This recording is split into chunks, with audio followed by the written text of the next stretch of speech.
Bonjour à tous. Je suis ravi de vous voir si nombreux pour cette toute première édition du baromètre de l'événementiel. C'est une grande première, effectivement. C'est un exercice qu'on a cherché à monter depuis plusieurs années. Il y avait une forte demande pour dupliquer un exercice qu'on fait déjà sur la partie déplacement professionnel depuis 13 ans. Et sur l'événementiel, on est enfin sur un baromètre qui a été réalisé par Cactus, avec l'IFTM et en collaboration avec EPSA. Donc c'est un premier exercice, on va vous demander d'être indulgent, il ne sera peut-être pas tout à fait complet, mais en tout cas voilà, on est en capacité de réaliser ce premier baromètre. Et pour le commenter, pour l'analyser, pour répondre aussi à vos questions, on va avoir à peu près 45 minutes de présentation, puis après une session questions-réponses en bout de course. J'ai le plaisir d'être accompagné par un panel très qualifié, très complémentaire, et je vais demander chacun de se présenter en commençant par Delphine. Donc Delphine Brousset, je suis administratrice de la FTM et je suis la déléguée événementielle de cette association. Pierre Anctil, je suis data scientist chez Cactus. Cécile Benoît-Catin, je suis en charge du maïs pour le groupe Accor Hotels. Bonjour à tous, Arnaud Katz et je suis le président de Cactus. Merci à tous les quatre. Alors Arnaud, c'est une grande première, ce fameux baromètre. On y a travaillé intensément ces derniers mois. Est-ce que tu peux nous expliquer justement sa genèse ? Oui. Alors aujourd'hui, on se rend compte que l'écosystème attendait un baromètre. On manquait de chiffres. Tant les clients, les partenaires, tout l'écosystème attendait des chiffres. À un moment où le MICE, il est plus important que jamais pour les entreprises. Et donc, on se demandait comment finalement les consommations meeting and event, parce qu'on va vous présenter un baromètre meeting and event, comment les consommations, elles ont évolué entre avant, après le Covid, quelles ont été les transformations concrètes qui ont été opérées sur les consommations des entreprises. Donc c'est tout l'objet de ce baromètre. On en avait presque assez qu'on nous pose la question et on s'est dit aujourd'hui, on a les chiffres, il faut qu'on rentre dedans. Merci Arnaud. Effectivement, la volonté de prendre le pouls de cette industrie, d'un marché qui est quand même assez complexe et fragmenté, ça n'a pas été un exercice simple, mais on va regarder justement quelques conclusions. Avant de rentrer effectivement sur ces premiers chiffres, ces premières tendances, je vais demander à Pierre, notre data scientist chez Cactus, de nous expliquer un peu les éléments de méthodologie, comment ça a été réalisé ce premier baromètre du maïs, les données, sur quelle période, comment ça a été réalisé. Donc tout d'abord, ce baromètre il a été basé sur des données réelles, c'est des événements réellement réalisés chez Cactus. Donc en ça, c'est vraiment une première sur le marché du maïs. Ce qui est intéressant, c'est qu'on a aussi une bonne représentativité parce que dans nos bases, on a à peu près 50% des événements qui sont générés par les grands comptes et 50% des événements qui sont générés par des PME et des ETI. Dans le détail, on a 30 grands comptes, dont 8 entreprises du CAC 40, ce qui nous permet d'avoir assez d'entreprises pour ne pas avoir de biais sectoriels dans notre analyse. Et on a aussi 30 000 PME et ETI sur l'intégralité du territoire français. Pour vous donner une ordre d'idée du volume, c'est à peu près 2000 événements organisés par Cactus tous les mois. On a aussi analysé plusieurs centaines de milliers de lignes de factures grâce à notre intelligence artificielle qui a vraiment analysé chaque ligne et classé dans différentes typologies de dépenses. Ça nous a permis d'apporter une finesse supplémentaire dans l'analyse puisque pour chaque typologie d'événement, on a pu analyser les prix et vraiment décomposer ces prix sur différents postes de dépenses, principalement le locatif, la restauration et l'hébergement. Donc en très synthétique, on a vraiment des données réelles, d'événements vraiment réalisés, détaillés et sur un périmètre assez exhaustif du marché. Il y a un peu de bruit sur le salon, on a augmenté le son et je demanderai à chacun de mes panélistes de bien parler proche du micro. Donc en résumé, effectivement, on est sur un périmètre qui concerne plutôt les événements simples et sur des données qui sont celles de Cactus, qui est quand même un acteur aujourd'hui qui est majeur sur l'industrie. On va regarder justement des premières conclusions. Donc ici, en fait, on regarde les volumétries de dépenses par typologie d'événements sur des événements simples. Donc il y a 4 formats qu'on retrouve ici. Du séminaire à la journée, du séminaire résidentiel, donc avec un séjour sur place, des séminaires à la demi-journée et des soirées d'entreprise. Ce sont les quatre grandes catégories. Et on remarquera, alors on est sur aussi là, sur des tendances 2023, l'année n'est pas terminée, on va regarder le premier semestre. On se rend compte qu'il y a quand même une tendance depuis 2020, Arnaud, Cécile, on va commencer par Cécile, de report de la demande vers du séminaire résidentiel. Est-ce que chez Accor, vous observez aussi cette tendance progressive de glissement vers du séminaire résidentiel? Alors, oui, tout à fait. On a noté une hausse du séminaire résidentiel de plus 8% en 2022 versus 2019. Plus 8%, oui. Plus 8%. Et la tendance est la même pour le semestre 1 2023. D'accord. Et qu'est-ce qui explique selon vous ce recours, justement, pourquoi davantage de séminaires résidentiels, où on voit que le séminaire à la journée, lui, est en retrait? Qu'est-ce que ça traduit? Alors, je pense que les premières raisons, c'est le moment, enfin, après la Covid, premièrement, et également les politiques de télétravail qui ont été mises en place dans les entreprises, en particulier en France, en tout cas pour les sociétés franco-françaises, où il y avait très peu de télétravail. Et aujourd'hui, ces entreprises se sont aperçues qu'il fallait réunir leurs équipes. Il y a eu déjà post-Covid un besoin de se retrouver, de se voir. Et ensuite, avec cette politique de télétravail, il y avait aussi un besoin de faire des pauses sur les réunions digitales et de créer de l'esprit d'équipe, des échanges informels, d'échanges, tout à fait. Recréer du lien. Finalement, on s'est retrouvé dans une situation où ce télétravail a été brutal et forcé et pas naturel. Et donc, il fallait recréer ce lien de la cohésion d'équipe avec les nouveaux venus.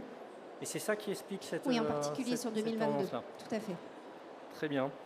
Delphine, justement, ce besoin de recréer du lien au sein des entreprises, vous le constatez aussi, vous qui avez cette vision transverse au travers de la FTM?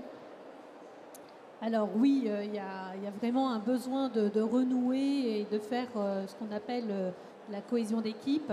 Le télétravail nous a vraiment séparés et chacun est dans son coin. On a besoin de se retrouver, d'échanger, de recréer du lien, de la confiance, des échanges simples.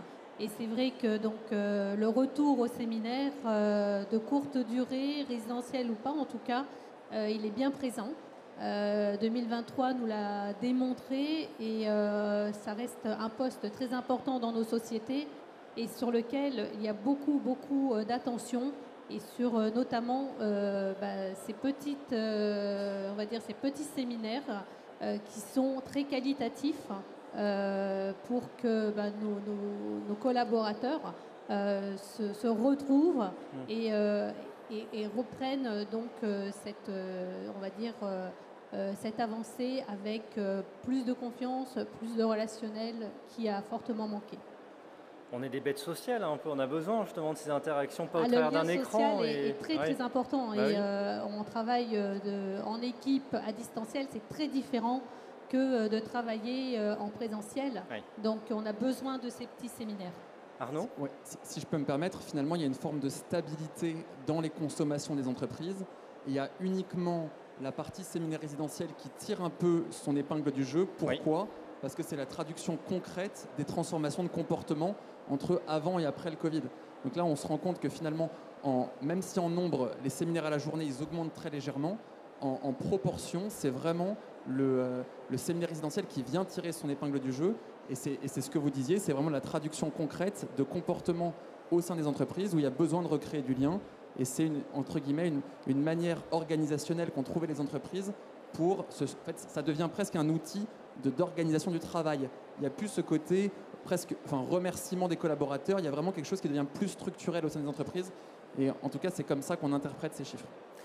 Mais ça veut dire que c'est une tendance qui est durable ou c'est un épiphénomène, un peu de rattrapage de ces relations sociales qui ont manqué? Alors, c'est une très grosse question. On pense, et on y reviendra, on pense que c'est quelque chose qui va se stabiliser comme ça. Le S1 que vous voyez qui est très fort, il a malgré tout un biais de par le fait que sur le semestre 1, il y a les plus gros séminaires résidentiels qui se déroulent. Donc il y a forcément une espèce de biais sur S1. Donc on pense que ça va venir se rapprocher je crois que c'est du 51% qu'on voit sur 22. Mais malgré tout, on sent que cette tendance, elle est là et on va observer. C'est vrai que sur S2, en théorie, il y a moins de séminaires résidentiels avec des valeurs aussi fortes. Ils sont plus petits, donc ça devrait retirer vers le bas ce chiffre-là. Merci Arnaud. Alors un baromètre, c'est aussi fait pour mesurer de l'inflation dont on parle au quotidien sur tous les secteurs. Et finalement, le MICE, c'est du service, c'est de l'humain, c'est des lieux, c'est de l'hébergement. Autant de catégories qui connaissent des fortes inflations et qui se retranscrivent sur l'organisation d'un événement. Et je n'ai pas évoqué aussi tout ce qui va être traiteur, bien entendu. Si on regarde effectivement le budget événementiel des entreprises, la décomposition, on voit qu'effectivement cette catégorie de séminaires résidentiels, elle grimpe. Il y a de l'inflation qui s'accélère d'ailleurs sur le premier semestre 2023, avec quand même plus 26% en comparaison avec 2019. C'est pas négligeable, 26% d'augmentation sur l'organisation d'un séminaire résidentiel. Forcément, sur un budget d'entreprise, ça commence un peu à peser.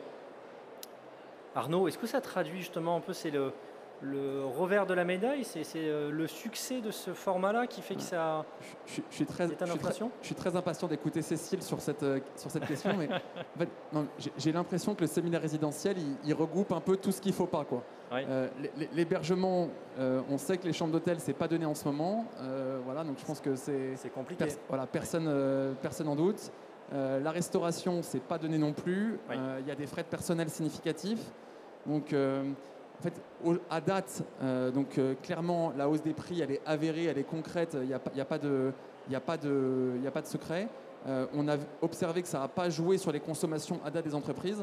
Donc moi, la question que je me pose, c'est plutôt combien de temps, est-ce que ça va continuer à monter et à quel point les entreprises elles vont pouvoir continuer à porter des coûts pareils, parce que ça va commencer à peser très sérieusement.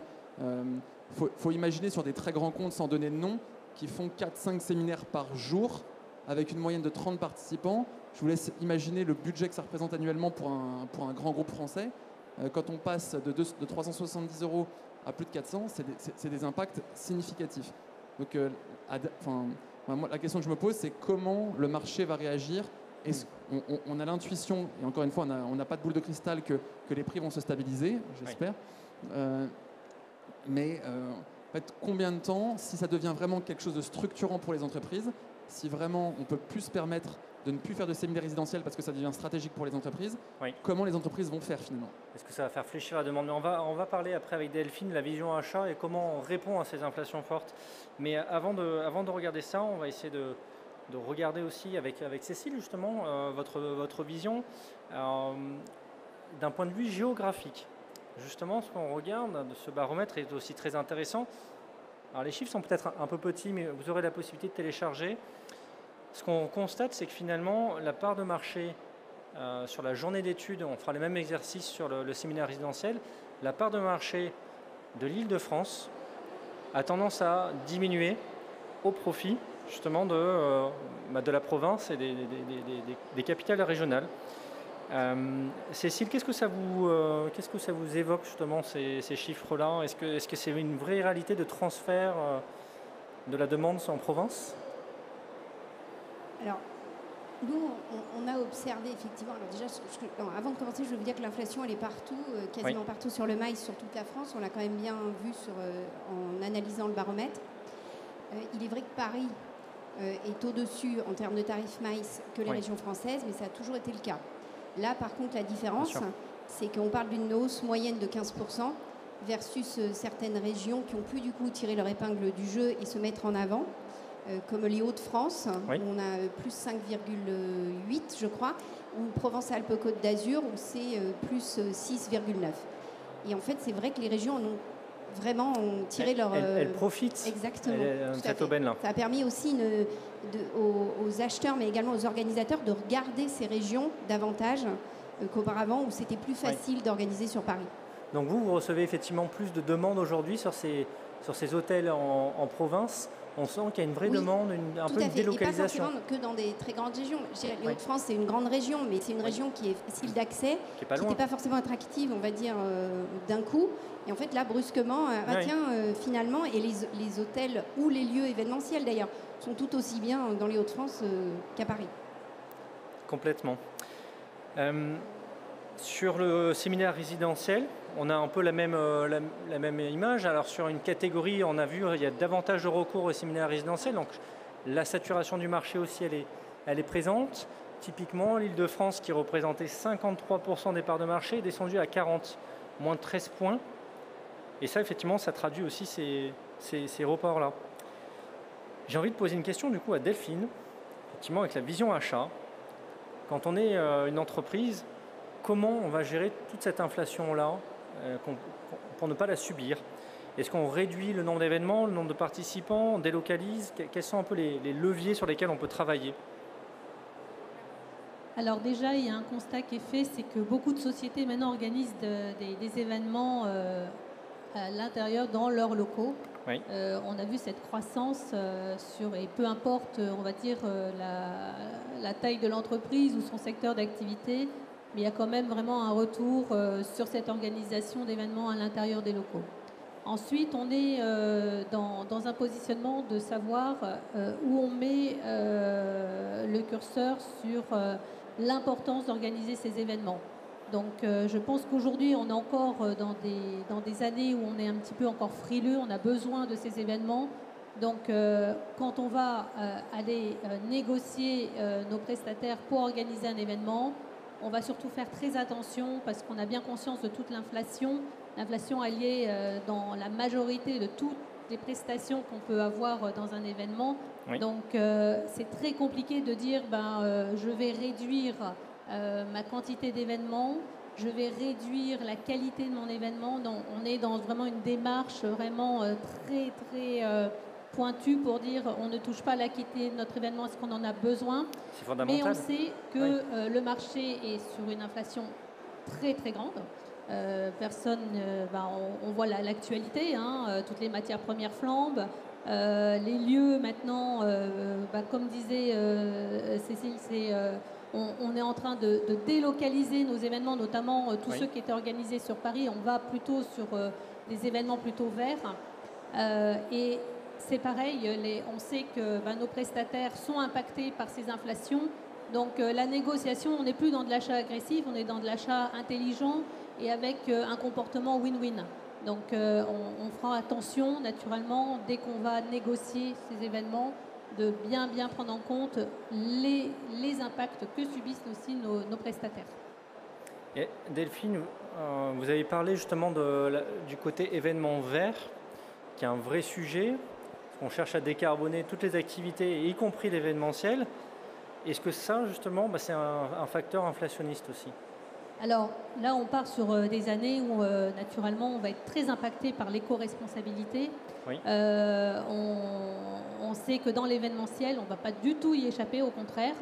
Maintenant, moi je dis attention, l'événement éco-responsable ne veut pas dire événement moins cher. Donc c'est savoir où on va positionner le curseur. Donc on a besoin de notre management, de nos sponsors en entreprise pour savoir vers quelle direction on va aller. Mais il est vrai qu'aujourd'hui, l'éco-responsabilité, elle est présente, que ce soit dans n'importe quel secteur, dans n'importe quel achat. Donc, on se forme aussi aux achats éco-responsables parce que on ne n'est, c'est pas, un matin, je me lève et je vais aller acheter un événement éco-responsable. Pas du tout. On a des formations derrière qui nous aident à aller vraiment dans ces négociations qui sont assez particulières, je vous l'avoue. Et vous disiez justement, Delphine, que écologie ne rime pas avec économie. Il y a ce facteur-là aussi qui va peser sur les budgets. Cette intégration plus forte d'un événement vert va venir aussi peser sur les budgets des entreprises.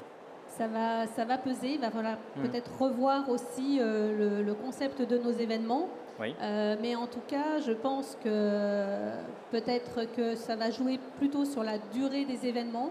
Il est vrai que là, on parle de petits événements, du séminaire, donc on n'est pas dans du voyage incentive qui est de moins en moins présent. Oui. On n'est pas sur de la grosse convention, mais on sait que sur des événements de petite taille qui sont plutôt récurrents, c'est quand même assez, on va dire, assez simple de pouvoir organiser un événement éco-responsable.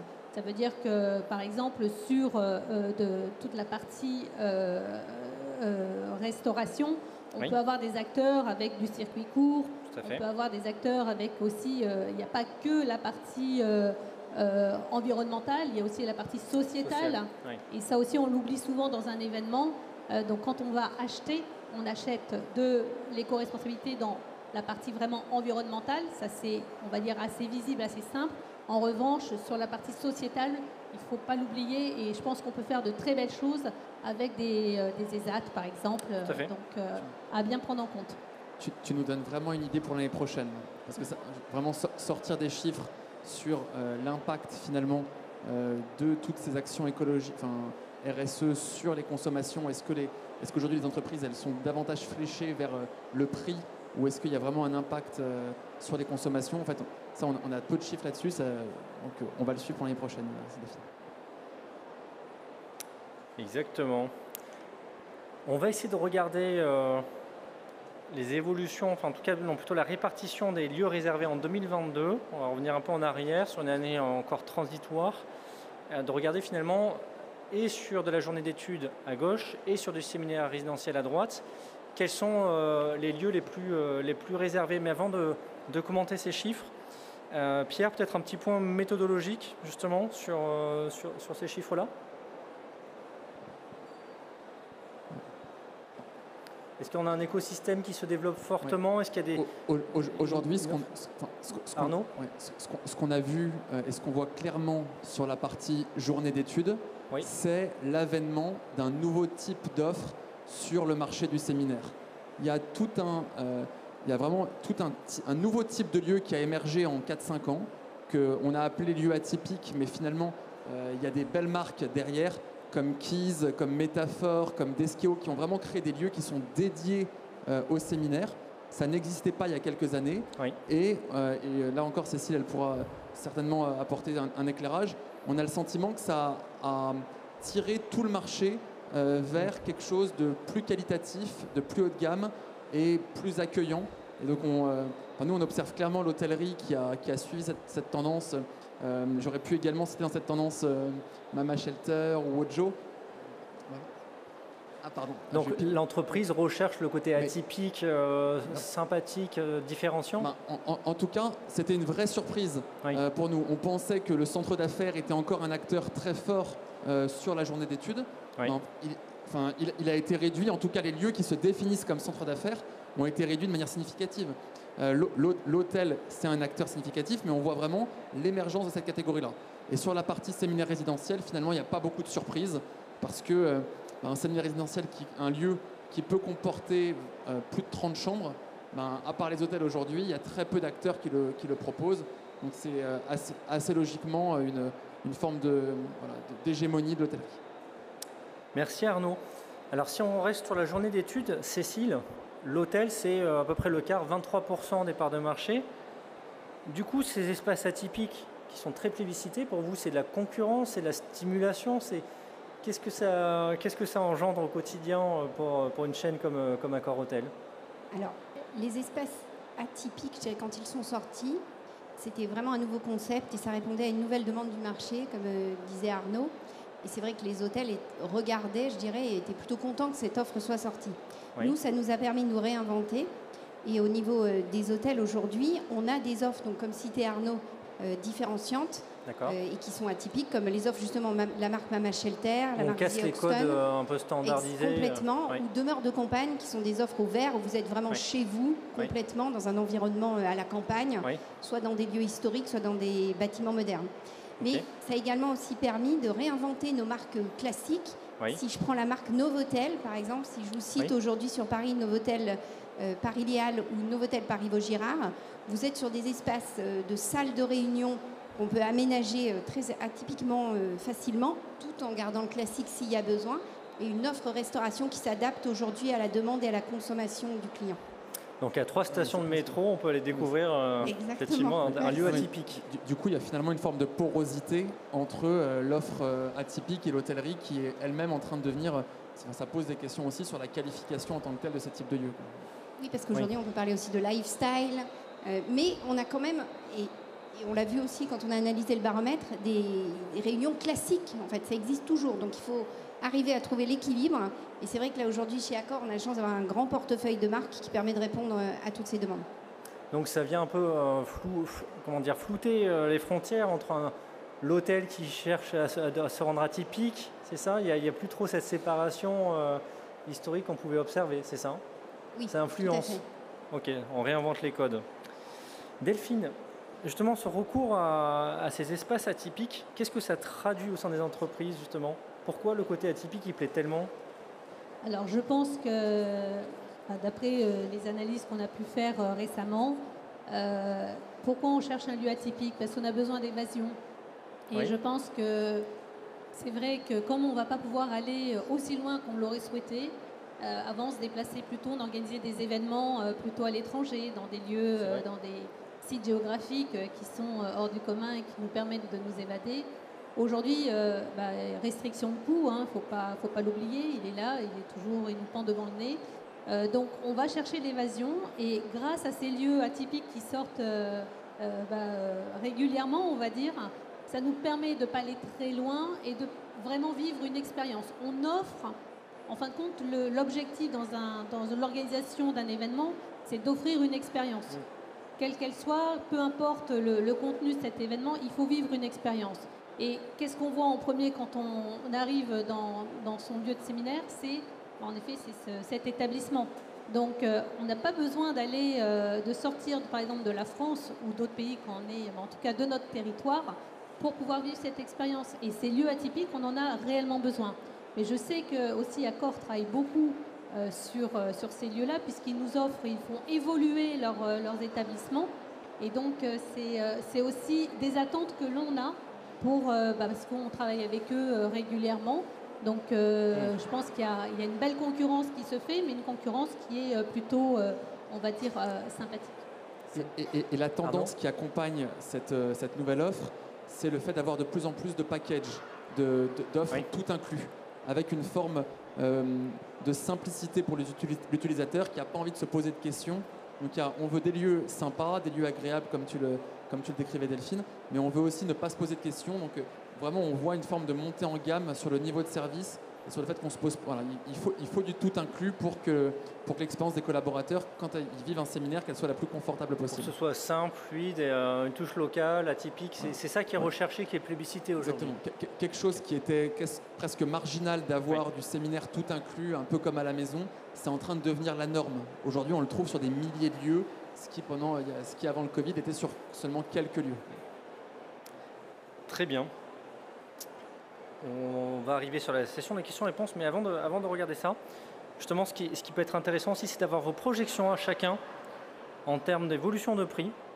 L'inflation, je pense que c'est un sujet qui intéresse tout le monde, dans un premier temps, et dans un deuxième temps sur les formats. Et peut-être en commençant par Delphine, justement, est-ce que vous pensez qu'en 2024, on va être sur un environnement inflationniste fort sur l'événementiel, que cette nécessité de créer du lien, de l'atypique, va entraîner des inflations fortes? Comment vous voyez les choses? Bon, alors déjà, je pense qu'on va être vraiment impacté par nos superbes JO. Donc, je pense que ça va être très compliqué. Donc, il va falloir sortir de Paris, hein, absolument.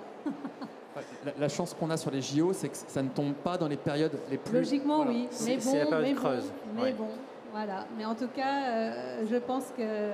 Moi, c'est le petit clin d'œil des JO, mais je pense que ça aura un impact quand même. Maintenant, 2024, pour moi, va se profiler avec une augmentation on va dire, du prix à la journée d'études, si on peut l'appeler comme ça.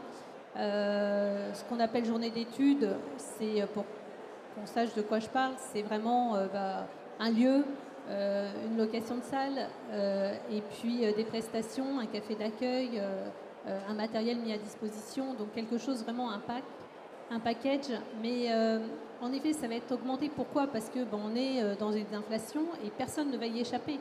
On l'a sur d'autres secteurs en achat. Les matières premières, on les voit évoluer. Il y a une inflation qui est assez importante. On a aussi besoin de personnel, et je sais qu'en événementiel, il ne faut pas fermer les yeux. Il y a vraiment besoin de gens qualifiés, et les agences événementielles ont beaucoup de mal à employer, à trouver des gens de qualité. Donc tout ça mis bout à bout, donc les inflations, le marché qui est compliqué, les impacts naturellement qu'on a eu avec cette crise sanitaire qui continue mais qui s'efface, et on n'a plus trop envie d'y penser. 2024 va se positionner sur une inflation sur les et jeunes l'injonction séminaires. écologique dont on a parlé qui va être aussi un facteur Et de vient s'ajouter bien d'inflation. sûr cette partie RSE, éco-responsabilité. Donc, et ça va être un vecteur vraiment très très important parce que les sociétés sont légalement impactées. Donc il va falloir vraiment qu'on travaille sur ce nouveau type d'achat. Et on fait confiance à nos prestataires aussi pour qu'ils nous accompagnent dans ces négociations, qu'ils soient vraiment transparents. On a besoin de transparence en achat. Et si on n'a pas cette transparence, on va mal négocier, ça ne sera pas un accord win-win. Et on n'est plus, comme je vous disais tout à l'heure, dans ces agressions qu'on avait auparavant, il y a 10 ans en avant. On est vraiment dans un partenariat. Et pour ceux qui me connaissent, je déteste employer le mot contrat. Je parle toujours d'un partenariat. Et je pense que ça reflète vraiment 2024. Donc, inflation, oui. Coût, augmentation. Les sociétés, comment vont-elles se comporter? Eh bien, ça va dépendre un peu de chacune des sociétés. Des budgets, des budgets qui vont être accordés. Et puis, il y a des sociétés qui vivent, qui ont besoin de tous ces événements. Donc, je pense qu'on ne va pas pouvoir réduire forcément le nombre d'événements. Mais je pense qu'on va faire très attention, on va être plus vigilant et pour avoir vraiment des événements avec des coûts plus pertinents. Eh ben, on va demander aux fameux partenaires ce qu'ils en pensent. Cécile, vous avez sans doute un peu déjà un business plan pour 2024, quelques projections, peut-être des scoops, mais non, plus sérieusement, effectivement, en termes de projection d'inflation, on table sur quoi? Sur quelque chose d'assez marqué quand même? Avant de répondre à la question pour 2024, je voulais revenir sur l'analyse que nous avons faite également ensemble, enfin qui a été faite sur le baromètre, pardon, et qu'on a travaillé ensemble. Sur l'inflation, il y avait quand même des causes qui étaient à noter, qu'il faut prendre en compte. Oui. C'est aussi cette inflation, elle est due au départ à une stabilisation des tarifs maïs de 2019, due notamment à la Covid et post-Covid. Puisque en 2020, peu ou pas d'événements. 2021, report des événements signés en 2019 ou tout début 2020. Généralement, report sans frais quand même dans la majorité des cas. Et encore quelques reports au S1 2022 que nous avons constatés. Ensuite, effectivement, comme je disais, l'inflation, on le vit tous au niveau professionnel ou privé. Donc aujourd'hui, que ce soit les hôtels ou les lieux organisateurs d'événements, ils ne peuvent pas se permettre de ne pas impacter aujourd'hui sur leurs tarifs. La question est même plus de savoir s'il y aura l'inflation ou pas, mais c'est... J'ai juste un dernier point important, excuse-moi, je fais vite, j'ai vu. Encore le temps. C'est que l'offre et la demande sur 2022 et sur le début 2023, il y avait beaucoup d'offres, de demandes. Et les offres, du coup, étaient limitées. Du coup, ça aussi, c'est un impact. On connaît le système sur l'inflation. Pour 2024, je suis plus mitigée sur la hausse de l'inflation des tarifs maïs, hors, bien sûr, grands événements. Ça, je suis bien d'accord. Il y a des événements comme les JO, il y a l'anniversaire, la Seconde Guerre mondiale également en Normandie. Donc, par exemple, l'impact sur les régions, on verra une hausse. On verra ça l'année prochaine, je pense.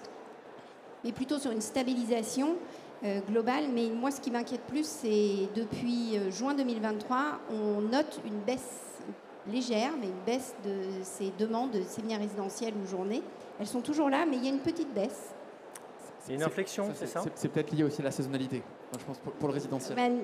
Là, on est quand même sur une deadline de réservation qui est plus courte que les grands événements. Et même sur septembre, on la voit, les entreprises sont un peu plus regardantes. Et un début d'inflexion, peut-être justement une réaction au prix qui fait que... Oui. Alors, on ne la voit pas sur les grands événements. Honnêtement, les très grands événements, ils sont tous là, hors JO.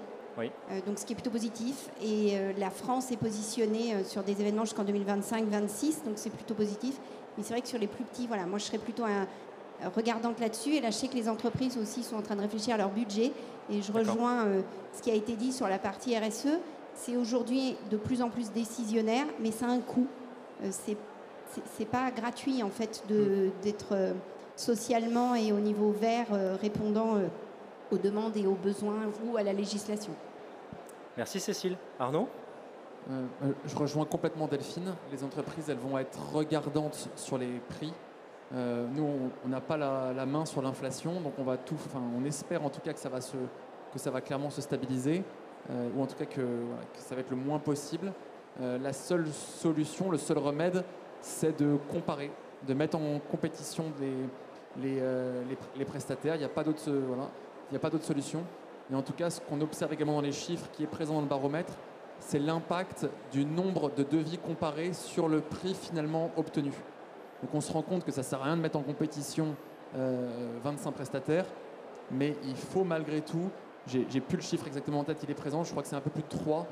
Le fait de comparer 3 prestataires, on arrive malgré tout à une forme d'asymptote pour arriver entre guillemets au meilleur prix.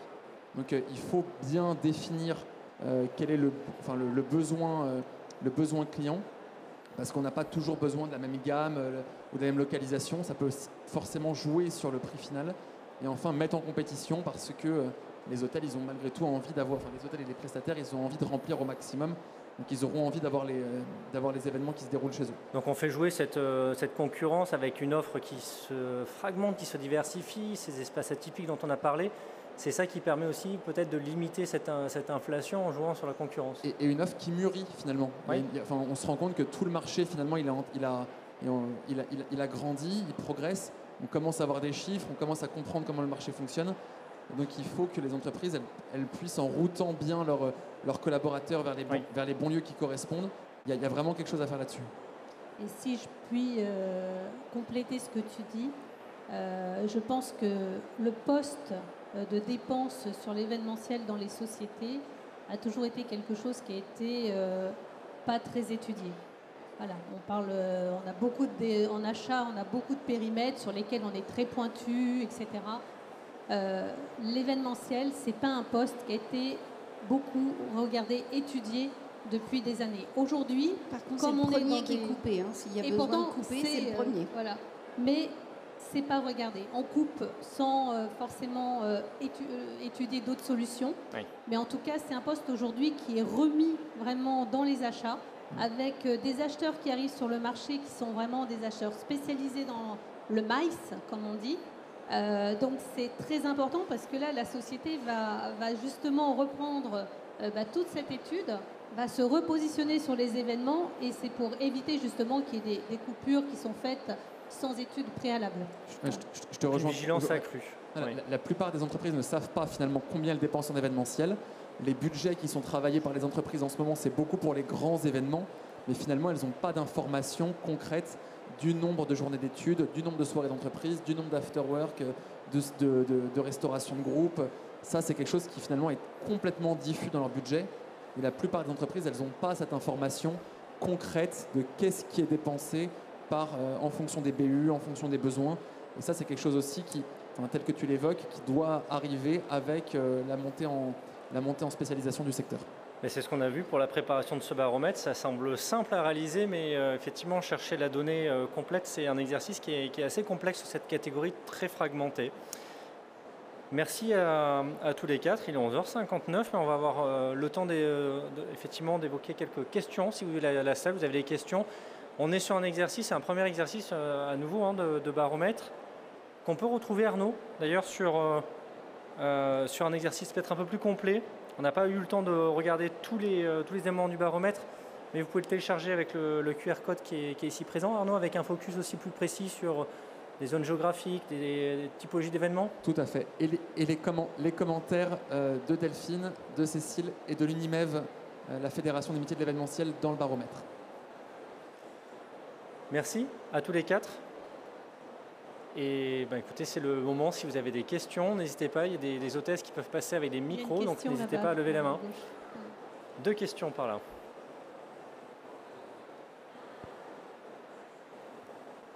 Bonjour. Moi, j'avais plusieurs questions en plus.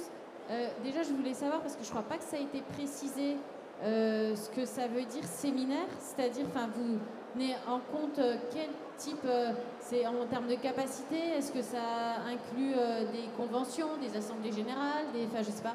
Alors, on a effectivement dû faire des choix en termes de catégorisation des types d'événements. Et donc, on a appelé, je crois, journée d'études, tout ce qui est à la journée, donc sans hébergement.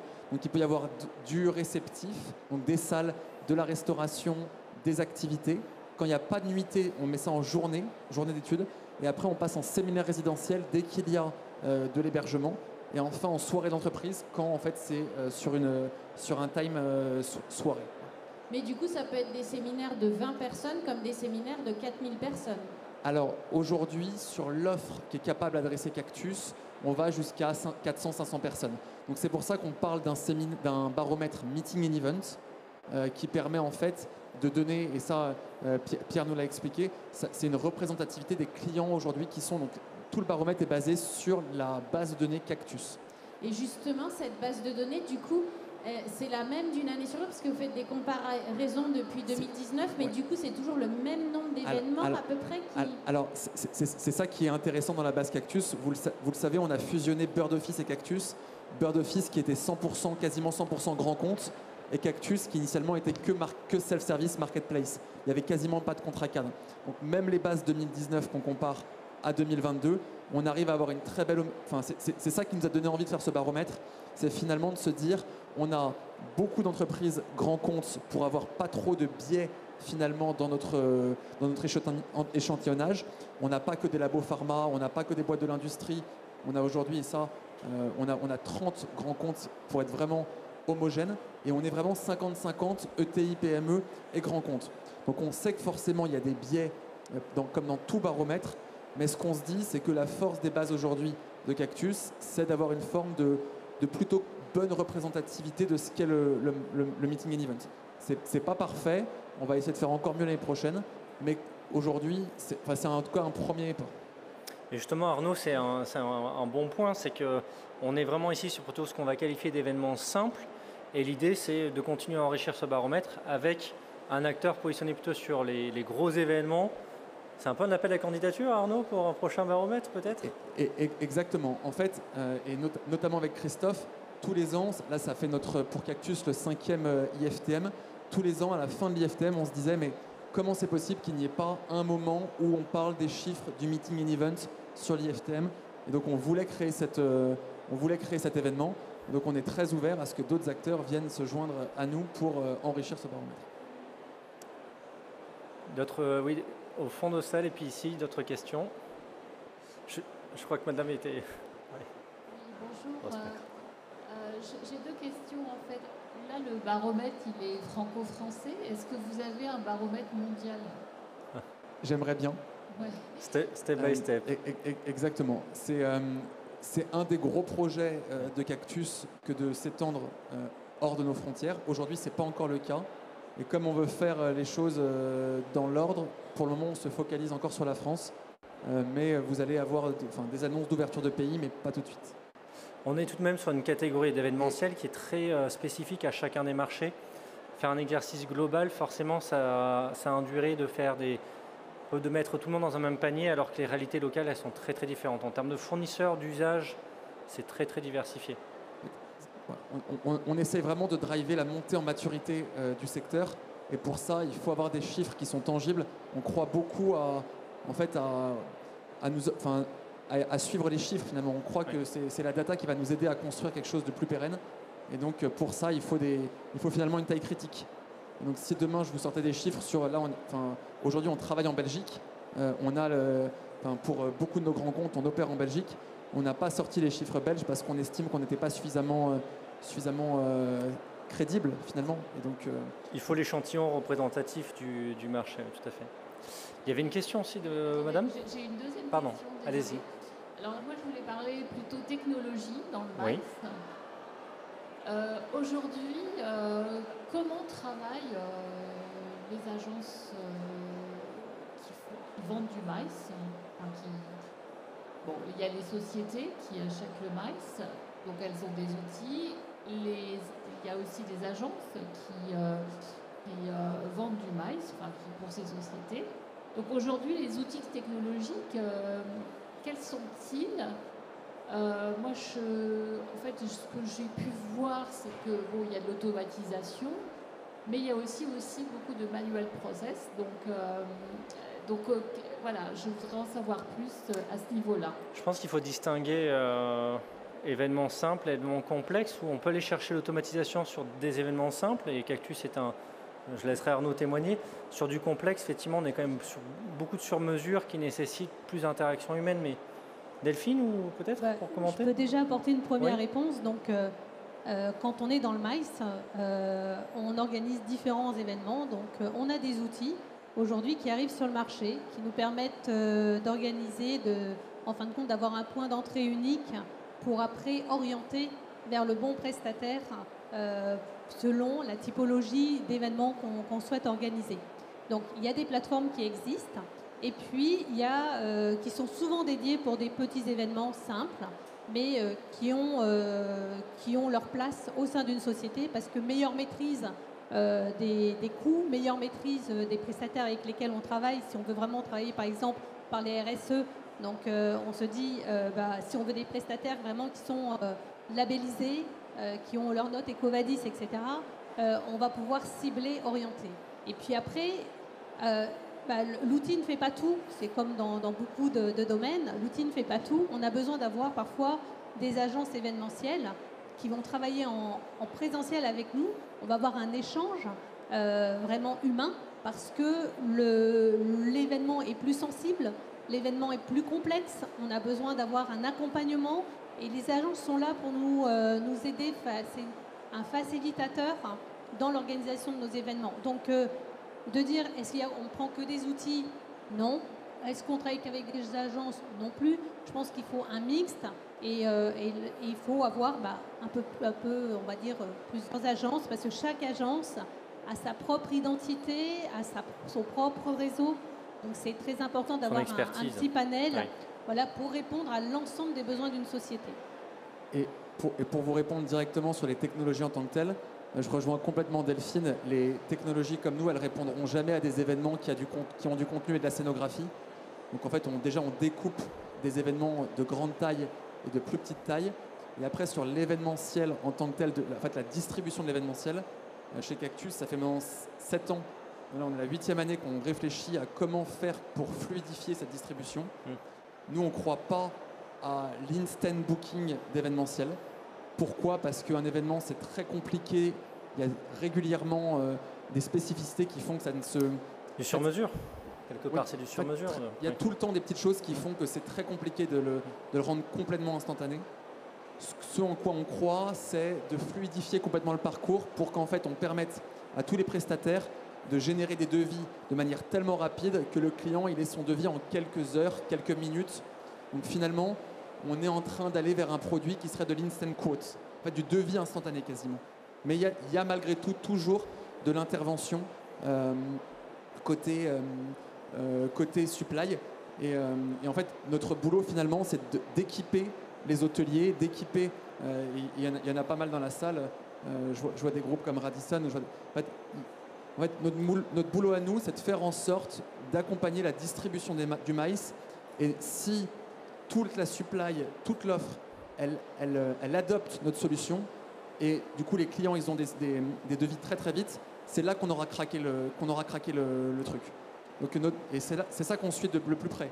Un de nos KPI très forts chez Cactus, c'est de voir comment on fait pour engager notre supply, parce que c'est la clé pour pouvoir comparer plusieurs produits. Si vous voulez avoir le meilleur prix, on l'a dit, il faut pouvoir comparer les prix, et pour ça il faut qu'en fait la supply, elle ait vraiment envie de travailler avec nous. Et c'est là-dessus, et on a des équipes produits spécifiques qui travaillent, qui sont en contact en permanence avec la supply pour leur créer les outils les plus fluides. Merci Arnaud. Merci pour votre question. Là-bas, Madame avait une question aussi.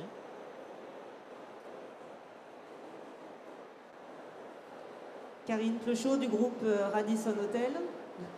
Merci Arnaud de nous avoir mentionné, c'est très aimable. Alors, premièrement, un grand merci pour avoir fait ce premier exercice cette année sur une étude du MICE. Je trouve ça particulièrement intéressant. Moi, j'ai une question concernant la RSE. On sait qu'il va y avoir des obligations gouvernementales de déclaration des empreintes carbone pour les entreprises d'ici à quelques années, voire très très rapidement. Qu'est-ce qu'il en est de Cactus et de la plateforme en termes du déclaratif empreinte carbone dans le cadre de l'organisation d'un événement? Est-ce que ça existe déjà sur la plateforme? Si oui, comment c'est matérialisé? Et sinon, comment nous, fournisseurs, on peut vous aider à communiquer sur les empreintes carbone par événement? Alors, tous les lieux sur la plateforme Cactus peuvent sélectionner leurs engagements RSE. Donc on voit s'ils ont adhéré à un label, on voit s'ils ont adhéré à une norme ISO. Donc ça, sur chaque fiche hôtel, c'est bien spécifié et les utilisateurs peuvent filtrer pour voir apparaître uniquement les lieux qui ont adhéré qui ont pris des engagements. Enfin, sur la partie corporate, on le fait aujourd'hui que pour les corporates, on a un partenariat avec la fondation Good Planet pour finalement chiffrer, on a créé un calculateur carbone où on permet pour ceux qui font des bilans extra-financiers de leur chiffrer le montant carbone qui est émis. On se rend compte aujourd'hui qu'on avait proposé la contribution carbone et ça a été franchement un échec. Les corporates à qui on l'a proposé, on a eu très très peu d'adhésion, sûrement pour des questions de prix. Et ça, enfin, c'est un fait. Donc aujourd'hui, on leur transmet le montant d'émissions carbone émis sur les événements. On filtre sur la plateforme, mais on n'a pas encore réussi à donner envie aux clients de contribuer en carbone pour arriver jusqu'au bout du truc, quoi.